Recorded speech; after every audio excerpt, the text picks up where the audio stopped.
Good morning students. Exercise 14.2 class 7। देखिए exercise 14.2 में rotational symmetry के बारे में डिस्कशन कर रहा है। तो सबसे पहले मैं आपको बेसिक थोड़ा समझा देता हूँ कि रोटेशनल सिमेट्री वगैरह के बारे में। देखिए पहली बात तो मैं आपको ये बता दूँ कि ये एक्सरसाइज सिर्फ और सिर्फ आपके प्रेजेंस ऑफ माइंड पे डिपेंड करती है। अब प्रेजेंस ऑफ माइंड का यूज़ हमें कैसे करना है, जैसे कि मान लीजिए मैं आपको एक जस्ट एज एग्जांपल के तौर पे मैं आपको स्टार्टिंग में समझाता हूँ। रोटेशनल सिमेट्री का मतलब क्या होता है। सबसे पहले तो हम इसका बेसिक समझेंगे कि इस चीज़ का मतलब क्या है, वर्ड का मतलब क्या है रोटेशनल सिमेट्री। रोटेशनल रोटेशनल का मतलब होता है हम किसी चीज़ को रोटेट करते हैं, यानी कि हम किसी चीज़ को घुमाते हैं। अब देखिए सिमेट्री, नेक्स्ट वर्ड है सिमेट्री, यानी कि सिमेट्री यानी कि सेम पोर्शन आना चाहिए। एक तरह से अगर हम समझ के चलें तो सिमेट्री रहनी चाहिए, यानी कि दोनों तरफ सेम, दोनों तरफ या चारों तरफ सेम पोर्शन आना चाहिए।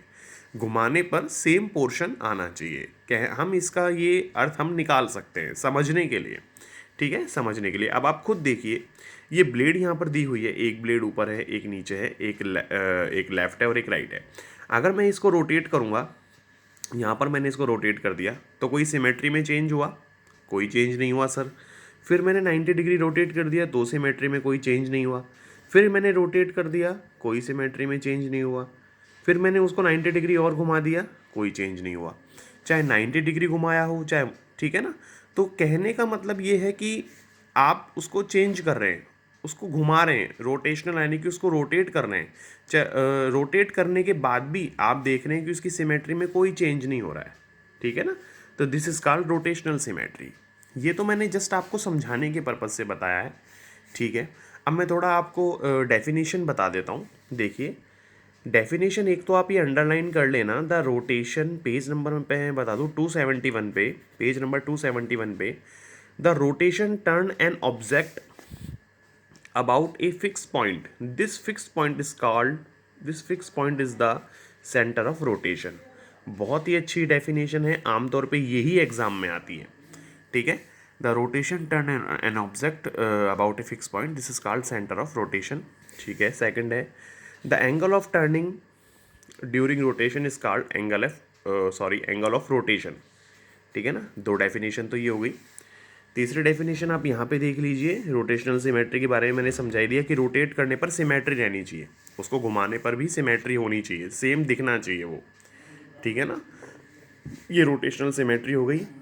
इसकी डेफिनेशन आप यहाँ से, डेफिनेशन तो नहीं है बस थोड़ा समझाया हुआ है, वो आप यहाँ से और यहाँ तक, ठीक है ना, आप इसको पढ़कर समझ सकते हैं।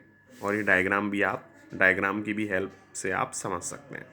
ये डेफिनेशन सिर्फ आपको पढ़ने के पर्पज से लगवाई गई हैं, ठीक है ना। इसको सिर्फ इसको पढ़ना है, आप इसको कॉपी में राइट डाउन मत कीजिएगा, किताब में से आप इसे पढ़ेंगे और याद रखेंगे और इसको समझेंगे भी कि किस तरह से। देखिए एक डायग्राम बनाया गया है ब्लेड का, एक्चुअल में ये क्या है, विंड मिल का डायग्राम बनाया गया है। उसमें ब्लेड्स होती हैं और वो ब्लेड्स रोटेट करती हैं तो फिर भी वो सेम बनी रहती है, ठीक है।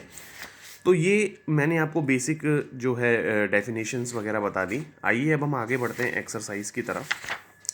देखिए एक्सरसाइज की तरफ, अगर मैं एक्सरसाइज के बारे में अगर मैं बात करूं तो देखिए पहला क्वेश्चन आता है हमारे पास, which of the following figure have rotational symmetry of order more than one, यानी कि मोर देन वन ऑर्डर, एक से ज़्यादा ऑर्डर होना चाहिए। अब देखिए इस तरह के क्वेश्चंस को हमें कैसे कॉपी में करना है। सबसे पहले तो आपको इसका नीट एंड क्लीन स्ट्रक्चर बनाना है, ठीक है। और ज़्यादा इतने ज़्यादा हार्ड नहीं है ये, बहुत ही सिंपल है। देखिए आप इसको रोटेट करेंगे तो भी सेम सिचुएशन आएगी, यानी कि इसके, और आप चाहे ये पोर्शन आ जाए, चाहे ये पोर्शन आ जाए, चाहे ये आ जाए, चाहे ये आ जाए, चार पोर्शन है इसमें, कोई सा भी पोर्शन आ जाए सिचुएशन तो सेम ही रहेगी, सर्किल है सर्किल ही रहेगा, ठीक है। तो पहली बात तो इसमें रोटेशनल सिमेट्री है, ठीक है। और वो यूँ कह रहा है ना मोर देन वन, तो यानी कि मोर देन वन भी इसमें है, क्योंकि आप देख सकते हैं चार इसके पोर्शन है, 1 2 3 4।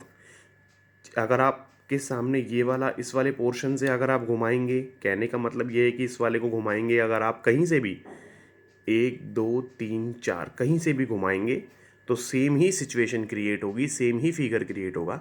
तो इसमें रोटेशनल सिमेट्री है और मोर देन वन भी है। अब देखिए सेकंड वाले को देखिए, इसको आप कहीं से भी घुमाएंगे, 1 2 3, ठीक है ना।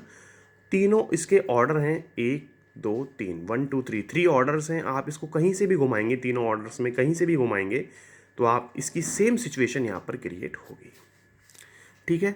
अब देखिए सी वाले की अगर मैं बात करूँ, अगर मैं सी वाले को घुमाऊंगा तो ये इस तरह से है। अब ये परपेंडिकुलर खड़ा हुआ है, अगर मैं इसको घुमा दूंगा थोड़ा सा तो ये इस तरह से हो जाएगा।